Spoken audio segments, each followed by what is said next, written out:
everyone, and welcome to another episode of the Ultimate Supply Chain Podcast. This episode's part of our mini-series where we've been talking to some of our customers about the concept of engaging a lead logistics partner and how that can help maintain operational excellence and drive continuous improvement within an organisation's supply chain. With that in mind, my colleagues in the lead logistic partner team in Europe are, as we speak, holding a customer workshop in Valencia. And as part of that, I'm lucky enough to be able to speak to one of our fabulous customers on the podcast today. Now, this one's particularly exciting for me because today's customer is from one of my favourite brands. I'm delighted to be joined by Nick Hawkins, who's the EMEA Senior Director of Supply Chain Operations at the Lego Group. Nick, welcome to the podcast. Thank you. Thanks for the introduction.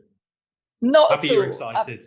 I'm the biggest Lego fan there is, so apologies if I fangirl.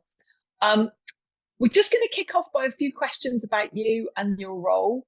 Tell us a bit about you, Nick. How did you end up at the Lego Group, and how did you end up in a supply chain role? Yeah, so if I talk firstly about my role, I'm responsible for the distribution of Lego products within the Europe, Middle East and Africa region. So that's both to our B2B third-party customers, but also for our own branded online channel, lego.com. So I'm responsible for let's call it the physical logistics, a bit like Santa Claus, if you like, delivering the sets out from the workshop. So that's my job. How I ended up at the Lego Group, it's been a long journey, actually. I'm from the UK, although I left the UK 18 years ago to go and live in Central Eastern Europe. And previously to the Lego Group, I worked for the Heineken company for just over a decade, doing various roles in supply chain in Hungary, in Austria, Czech Republic, and also at that time in the Russian Federation. So I've traveled around a bit, done a bit of everything. Out of that, like most people in logistics and planning and supply chain, you often fall into it by accident. So I've just been but it's interesting stuff. I've always had a curiosity for different businesses, different business models, different parts of the world, different cultures. So when I had the opportunity to join the Lego Group, it wasn't a difficult choice. Hobson's choice between Heineken and Lego. You are ticking my list of great brands to work for, Nick. Let's get into the lead logistic partner type conversation. Sure. So since 2021, the Lego Group and DHL Supply Chain have worked together. We're your lead logistics partner in the EMEA region. Can you start by explaining a bit around what was behind your appointing a lead logistics partner, and what shape does it currently take? Yeah, sure. So if we step back perhaps to the beginning of the story, which was not long after I joined the business, we've not really focused on logistics and transportation as a business. Of course, we're with the Lego Group, so it's not top of mind. And we've had a very successful way of operating in terms of transportation for a number of years. But with the levels of growth that we'd seen in the past decade, also as time had passed, some of these systems were falling out of support. It was really becoming more and more critical that we did something in terms of our transportation model and our transportation solution. So then, of course, you say, well, do we do something ourselves? Do we do this in-house? Or do we look for a partner solution? Distribution isn't, let's say, like a lot of businesses like ourselves, isn't a core competence. So we were looking for expertise. And then once you go down that track, we did look at a number of potential partners, which on the face of things offered similar solutions, which was, a facilitated service using certain tools and systems.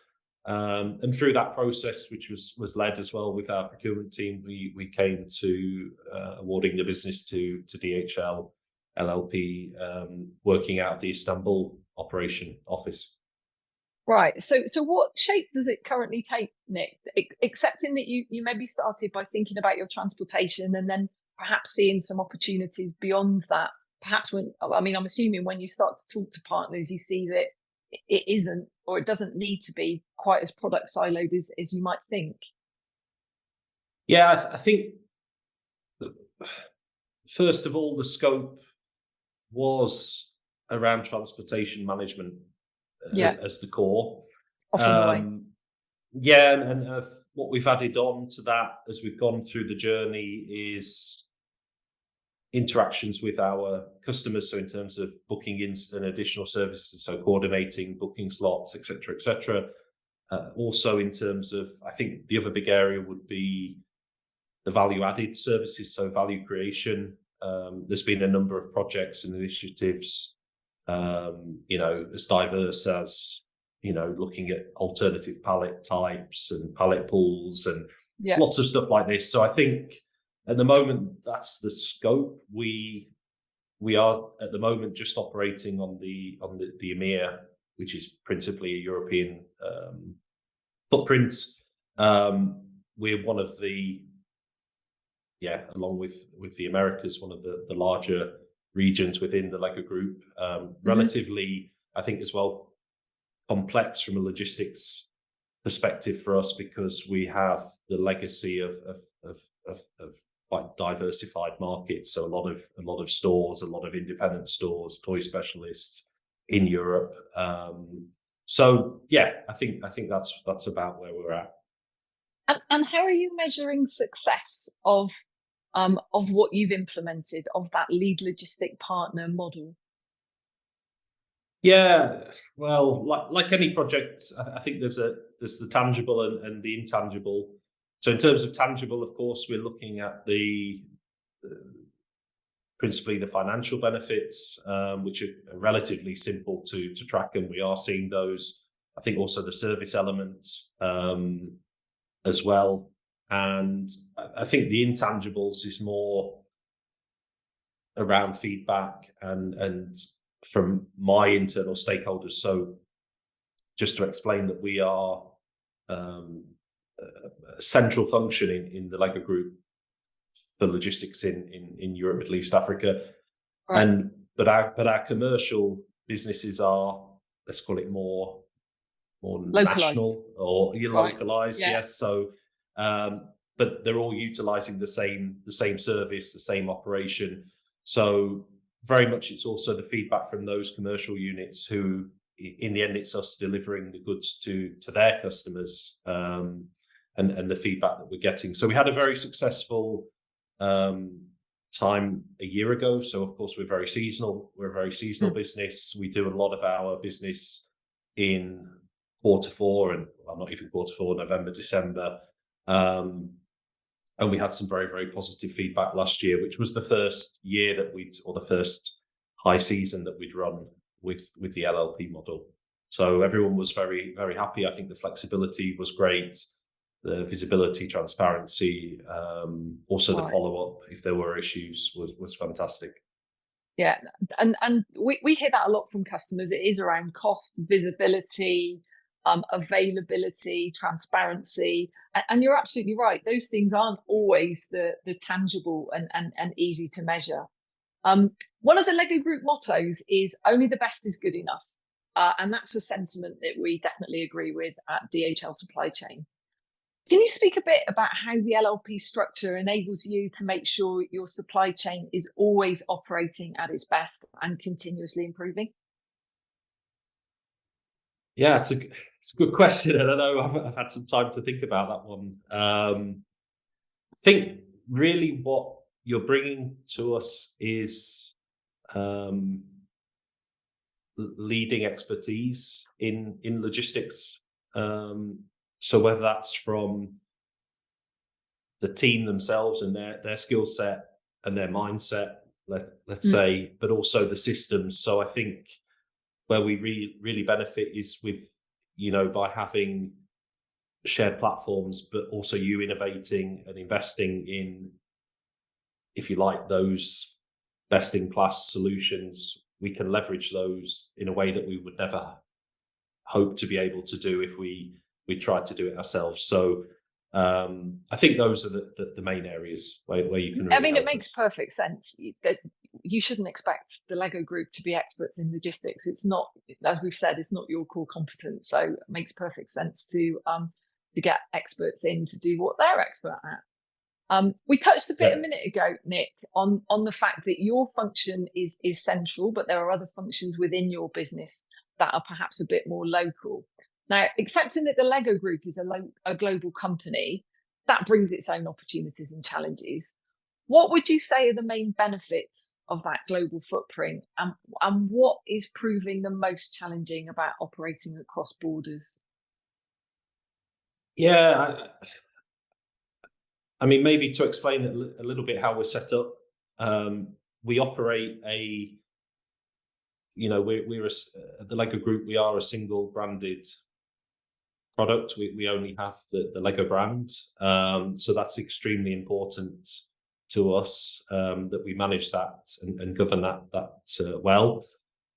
We offer a global portfolio, so you will generally find exactly the same great Lego sets all over the world. And I think part of that then, of course, feeds into how we can do this efficiently and at scale. Ideally, we try to source and supply most things regionally. So we're not, unlike maybe some of our competitors, bringing everything in on a global basis, deep sea, perhaps. Right. We are producing. So, for example, in Europe, the vast majority of the sets that you will buy in a toy store in Europe will be certainly packaged and most probably produced in Europe. Wow. They won't be coming in from. So I think that's part of our broader operating model, where we feel being more regionally sourced, it gives us a better opportunity to be more responsive to changes in demand and changes in taste, if you like, because certain SKUs run well in certain regions, certain SKUs don't. And being regionally sourced, you're on a shorter response time, and you can react to the market need better. So I mean, globally, there are things that we run globally. Of course, during COVID, we've had to leverage that capability, and that again helps when you've got a global portfolio that you can. We have a large factory in Mexico that was closed down during COVID, so we've had to support the Mexican and the Americas business out of the other regions. So that helps. I mean, of course, all of these global flows have been disrupted, but I think thanks to our operating model, we're less exposed than others. There are still challenges, of course, with raw materials. We have also electronics in some of our sets. So yeah, these things, I think, are similar challenges also for other customers. And do you find that lead logistics model helps you mitigate those risks? To some extent, yes. I mean, where it's helped us a lot in Europe is really around the responsiveness and the flexibility. So where we've needed to accelerate our growth, we've been able to meet demand in terms of shipments, et cetera, and also kind of scaling the solutions. We're also at the moment investing as a business in a second distribution center within the European Union, and the LLP team will also coordinate all of the logistics activities from that new site. Right. So also as a kind of a foundation for future expansion, the LLP was really a good choice. Well, best practice almost that you can transport somewhere else and plug in. Yes, exactly. Yeah. Sure, and I'm guessing that having that regional footprint where you try to keep things as local as possible for market conditions, that's clearly helping the sustainability agenda as well. Does lead logistics play a role in your sustainability agenda at the Lego Group? Yes, yeah, it does. I mean, obviously we're a purpose-led business. We're very much around developing, you know, the builders of tomorrow, supporting children. So I think the planet and kind of how we leave the planet is resonates very strongly within the organization. So how tangibly that helps, of course, we've got fantastic insights, data insights on our emissions. Yeah. But more than that, the value creation team and also from a procurement angle are able to offer us opportunities to reduce emissions or to plug in greener alternatives. So to give a specific example, 2 weeks ago we started piloting the use of intermodal and rail within Europe. Right. That's something we hadn't done before. And that was all facilitated by the LLP control tower. We kind of said, well, look, we need to do something here. Is there something? So, and the guys came up with some options, and we made that happen very, very quickly. So that's the kind of capability, the agility that we've got from that team and from the systems that, are built to be flexible. That's been a big sometimes help. It's that visibility, isn't it? That you just would not think about some of the solutions that are available to you when you're able to see them. That visibility really does unlock value that maybe 10 years ago was just not possible. Yeah, definitely. And I think it's only going to be in greater demand as we go forward. I mean, we try, like most businesses, and we do report our emissions annually. It is becoming an enormous activity. You can imagine within logistics how many hundreds of thousands of pieces of data there are to do that accurately. And I think what we've got with the LLP is a solution where we can, as we evolve solutions where there are EV, there is intermodal, there are other alternatives, alternative fuel perhaps. We have a way and a system that can cope with all of those permutations and help us understand where we are and where we're going. So perhaps not immediate today because the industry is still maturing and the technology is still maturing, but certainly in the future we feel that we have the capability to plug a lot of those things in relatively stress-free. So yeah, too right. And does that just for my own interest actually, Nick, does that tend to come, is that something that you go to your sustainability team with, or do they come to you saying, look, you've got to help us with this target? How do sustainable solutions evolve in the Lego Group? Yeah, well, it's a good question. And I think the answer would be it's still very much evolving. It's an enormous, like all of us, it's an enormous scope. It's your full value chain. I think that we're having a multi-pronged approach. So we're taking some things within the operations and looking for very practical solutions. We're also working with our partners because a lot of our stuff is in scope 3, and we are looking for help from our partners like yourselves and others to partner on those solutions. It is evolving. It's very much front of mind. There's a lot of energy and excitement actually in trying to make things happen. But I think also there's a reality dawning that, just putting it on a PowerPoint or pledging something, actually not enough, this is quite it's a difficult journey, though, and it really is. And it some of this, I was fortunate enough to be on a conference around the technology in transportation. You just realize there are massive steps being taken, but then to scale this stuff, and then to make it commercially viable, these are big steps. And so I think everyone's very, very much committed. There are things happening.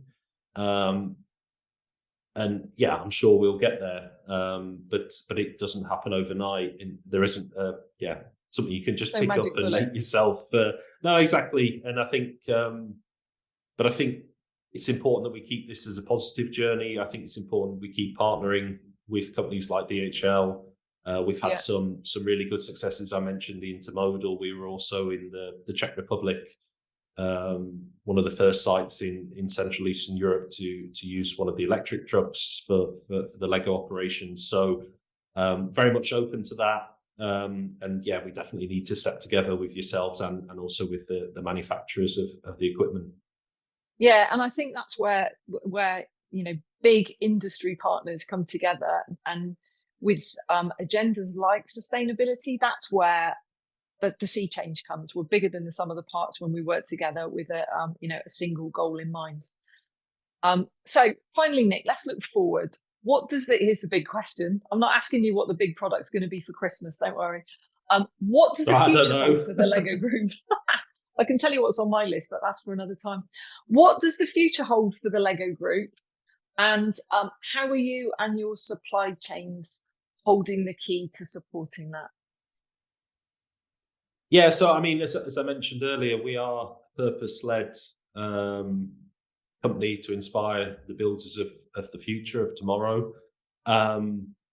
We really do believe that the Lego product and the Lego system is a development aid, and it does help children's development. You learn an enormous, I mean, even at my age, you're amazed what you can learn through a play experience. So yes, very much we are looking to grow and looking to share that with children around the world. In terms of supply chain, we have already some quite exciting things happening. So we will have new operations, new factories opening in Asia Pacific, in Vietnam, a new one in the US on the East Coast.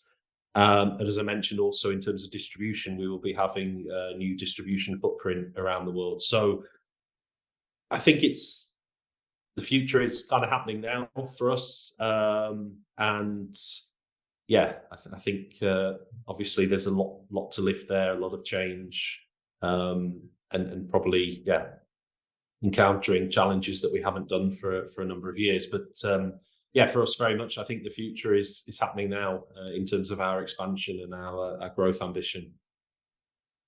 Fantastic. Thanks so much for joining me today, Nick. I know that you need to get back to your customer workshop, so I won't keep you any longer, but it has been an absolute delight to spend a bit of time with you. And thank you for sharing the Lego Group story, explaining how your partnership, DHL supply chain, is flourishing. And thank you, listeners, for being with us today. To hear other parts of our LLP mini-series and all our other episodes we've produced so far, please subscribe, leave us a review. We'd love to know what you think. Until next time, bye for now.